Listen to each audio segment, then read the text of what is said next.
The most powerful thing that's governing when you want to be asleep and when you want to be awake is light.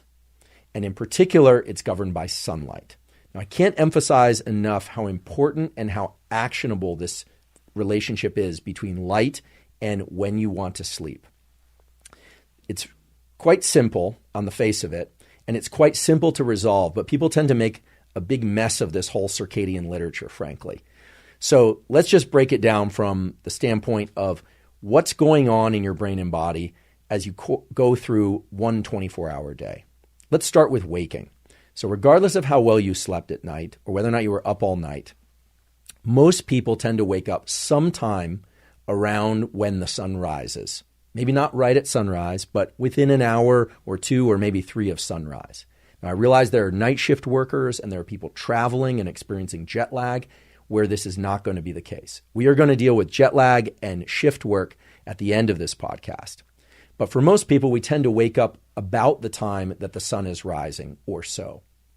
And as we do that, adenosine levels tend to be low if we've been asleep, for reasons that you now understand. And our system generates an internal signal that is in the form of a hormone. Now, I've talked a lot about neuromodulators and neurotransmitters. I haven't talked a lot about hormones yet on this podcast. The definition of a hormone is it's a substance, a chemical, that's released from one organ in your body that goes and acts on other organs elsewhere in your body, including your nervous system. When you wake up in the morning, you wake up because a particular hormone called cortisol is released from your adrenal glands. Your adrenal glands sit right above your kidneys, and there's a little pulse of cortisol. There's also a pulse of some, and when I say a pulse, I just mean the release of a little bit. There's also a pulse of epinephrine, which is adrenaline, from your adrenals and also in your brain, and you feel awake. Now, that pulse of cortisol and adrenaline and epinephrine might come from your alarm clock. It might come from you naturally waking up.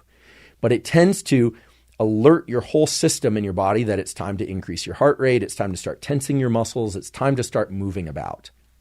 It's very important that cortisol pulse come early in the day, or at least early in your period of wakefulness. I say that because some people are waking up at 8 p.m. and are sleeping all day, but it's very important that pulse of cortisol occur early in the day and that it happens all at once. It sort of sets a rising tide of cortisol in your system.